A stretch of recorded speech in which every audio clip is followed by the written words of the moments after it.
Next up is how banks create credit. Remember saying to you before that the main influence on the money supply is in fact banks. So you put your money in a bank. If banks all they did was hold cash, you put £1,000 in. A bank's now have £1,000 worth of cash as an asset. They've also got £1,000 worth of liabilities, and that's money that they eventually owe. Now the banks would not be doing anything. They would be very, very safe, but they wouldn't be making any money.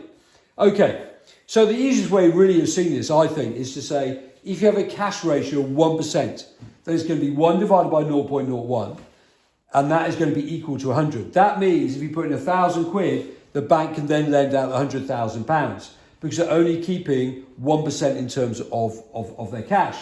However, if there's a cash ratio of 10%, it's going to be 1 divided by 0.1, which is going to be 10. Now, if you have that, then the banks will lend out money, but the idea is that the banks lend out money, but then that money will come back into the bank again because someone else will, if someone pays. So, e.g., for example, you've got assets and liabilities. They put in £1,000 cash, you've got a deposit of £1,000. So what the bank does then, it lends out, say, another £1,000.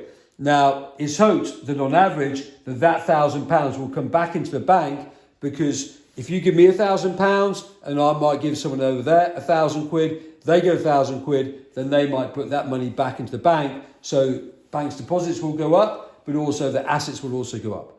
But eventually, if you have a 10% ratio, you will eventually lend out £9,000. That's your maximum. Assuming, of course, that people want to borrow money. And if people don't want to borrow money, then that's obviously not going to occur. But a 10% cash ratio could mean that from £1,000, you could get £10,000 out at the end of the day, and that is the money supply.